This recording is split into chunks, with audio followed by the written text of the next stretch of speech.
So welcome everyone. This is Excel Module 2. This is the Practice Skills Review. So the very first thing that I did was open up EX2-2 in there from the data files, and I'm saving it as investments followed by initials. So to make my life easier, I don't have to retype everything. I've already have it here. So remember, if you want to resave it with a different name, all you have to do is you can start deleting from the right, and it wants underscore investments and the dash followed by your initials. You don't have to put in the XLS. It will add it for you automatically, so don't worry about it. And it's, of course, it's telling me that it exists because it's there. So let me say yes, I want to. So beginning with number 1. And again, I'm working off of a book that is next to me. So if I miss a step, I'll go back and do it. So we're going to format the range B3 to B7. So I'm going to select this here, B3 to B7.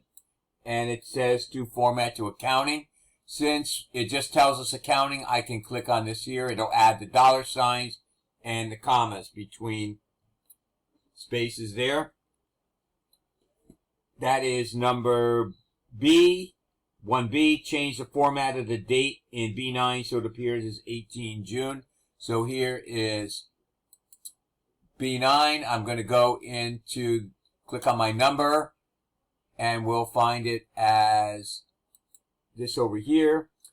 And I'm just making sure that we want, so it should say 18 June when we're done, which it does. That was C. Number D is, or letter D, increase the number of decimals in D1 to 1. So right now it should be 0.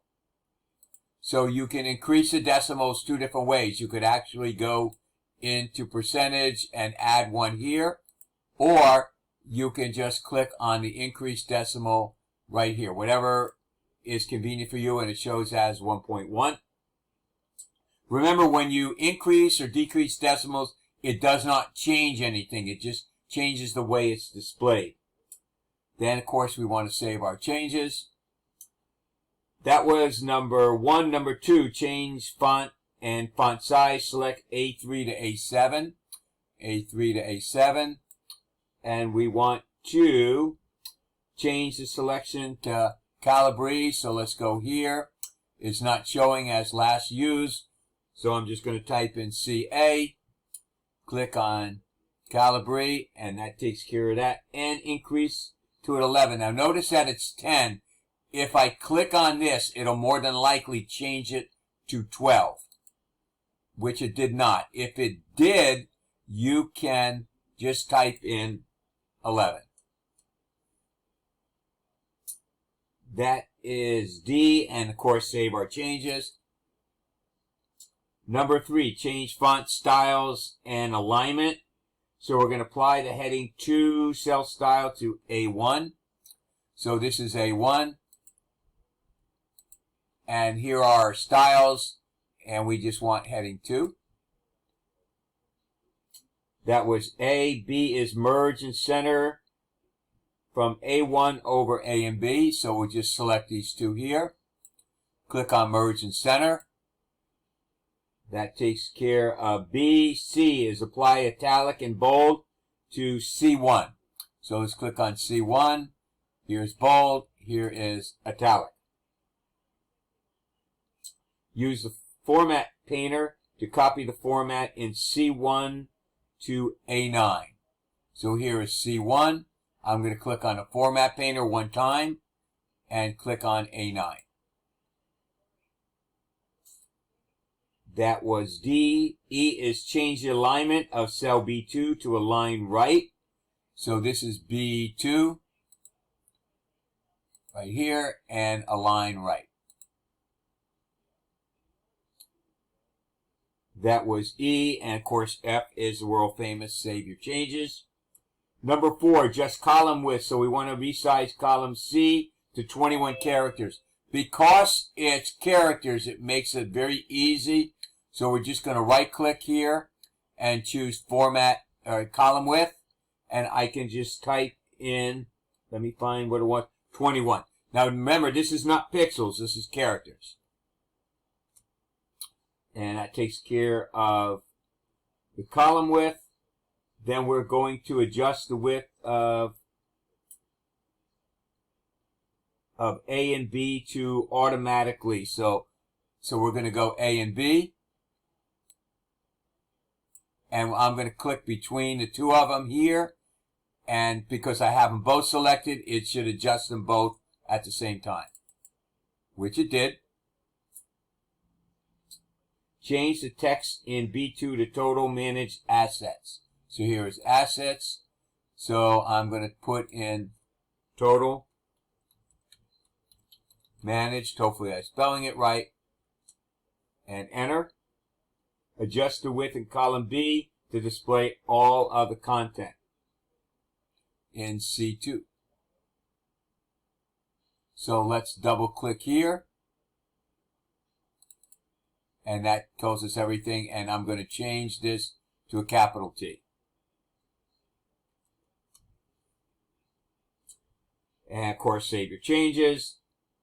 So now we're doing 5. Insert and delete rows and columns. And again, there's 3 different ways that you can do this. So we're going to do it the way the book actually tells us. Use the insert dialog box to insert a new row between 1 and 2. So I'm just going to click on 2. I'm going to right click and choose insert. And there's our new row. It inserted on top.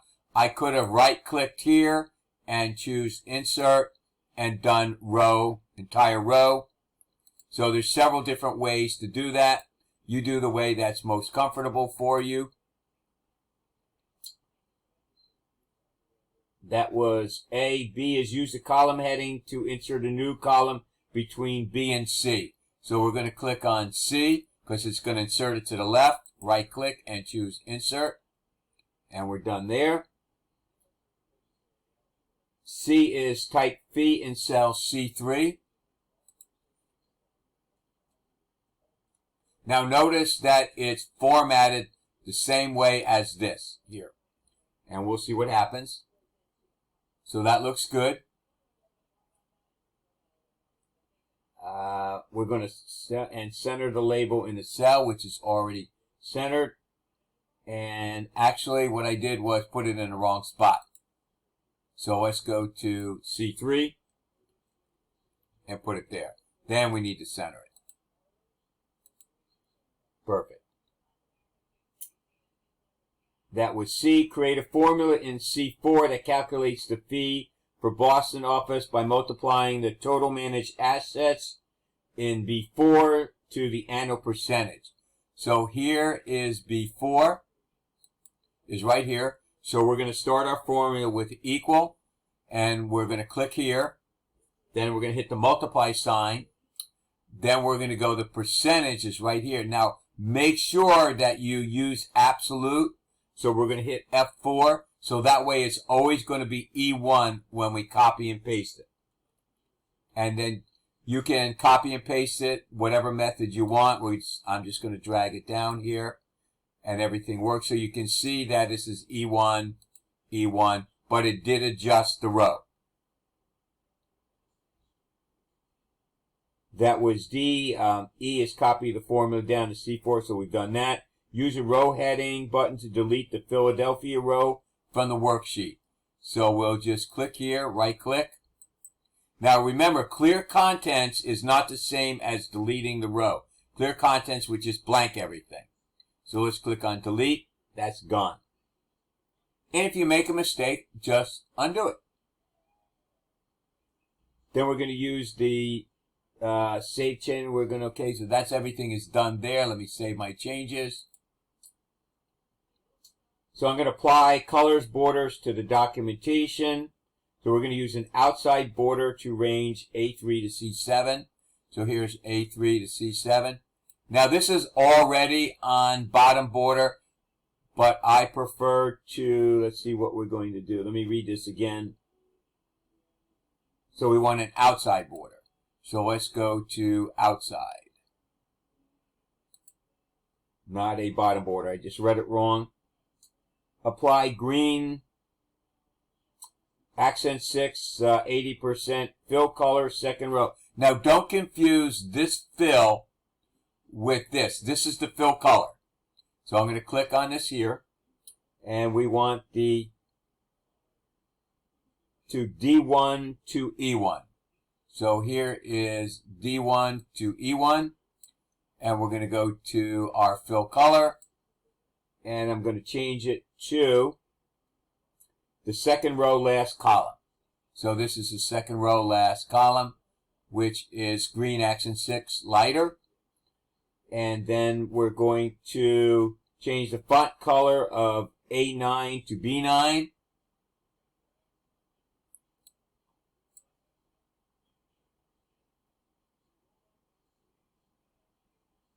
To green accent 6 darker, which is the last row, last column. So let's go to the font color, last row, and last column. Add a header in the center section of the worksheet that contains the sheet name. The easiest way to do that is go to page layout and click on page setup. Then we're going to click on header and footer and custom header. So that gives you the 3 sections, and we're going to put the sheet name, which I believe is this right here. And let's see what we want. I think it wants a footer as well. So enter the name in the center section of the worksheet footer. So we just go to custom footer. Here's the center section, and I'll type in my name. You, of course, would type in your name. And we're done. So you can see it says sheet 1 and my name, because this is sheet 1 here. Change the color of the font. We've done this at header, enter your name, and F is save our changes. Okay. So I am working off a book, and I'm not marking it off, so forgive me when I have to go back and review for a second. Apply conditional formatting to C4 to C7 to create the cells rule that changes the color to green fill when its value is greater than 5,000 or 50,000. So we select C4 to C7. We need to go to Home and Conditional Formatting and highlight cell rules. We want greater than 50,000. And then it wants it to be green fill with dark green text. Click on OK. And if you look at the figure that's on page 221, it shows that exactly. Then let's go. We want to select B4 to B7, and we're going to do a green gradient data bars. Same thing. Go to conditional formatting. Just change data bars, and we're going to do green fill. Then that was B, and here it's going to show you the rules over here. So if you want to see what rules you have applied, just click here and go to Manage Rules, and you can see this is what we have. And you can click on Edit Rule to change anything that you want as well. So that makes that easy in here. You could also create a new rule if you want. So let's close that.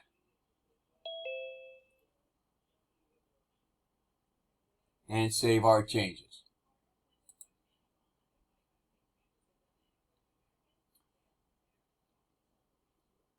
I'm on number 8, rename and move a worksheet. So we're going to rename the worksheet to active management. I'm just going to right click and choose rename. Type in active management.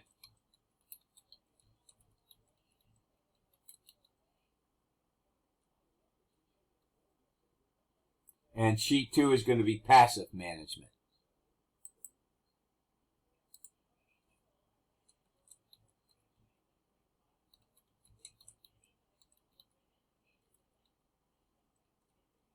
So that was number 8. And then letter A, add a sheet to the workbook and just call it total fees. Very simple. Just click on the plus button here. and we'll call this total fees.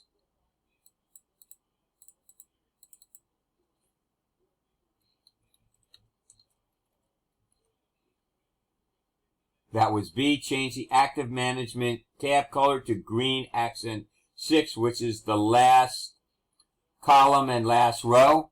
So just going to right click and choose tab color, last column, last row. And that is darker 50%.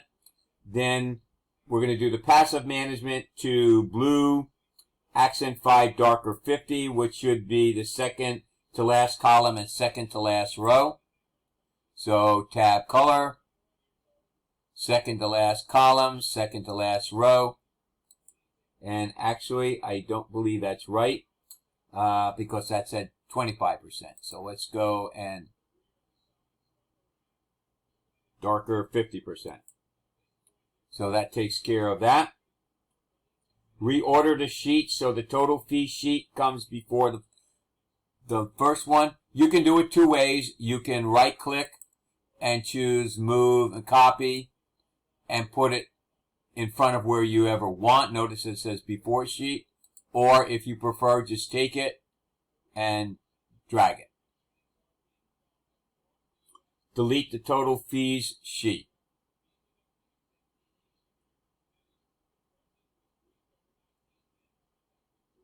And I may have missed a step. Reorder the total. Okay, so it does come to the left. Then it tells you to delete it.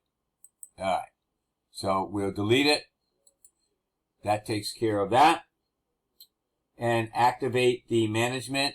So we just click on it and save it. We're going to check spelling now. So we're going to move to A1, which you really don't have to, but that's okay. So I'm going to do find and select and click on replace because it wants us to replace the word Boston with New York. So I've already done this. So if I were to click right now replace, it's probably not going to work because the cell is in B1. So let's click on replace and let's see what happens. Well, it says it can't find a match. So what I'll do here is find next, which it did, and then I'm going to replace it, and then I'm done. So if I click on find next, we're done. Use the spell check to check any errors and correct them. So I'm just going to hit F7 to do it, and notice Cincinnati spelled wrong. Click on change. That's good. Do you want to continue selecting and checking? Yes, we're done. Everything's good there. Save your changes. And it says preview the active management sheet in print preview. So here, just make sure we're in active management.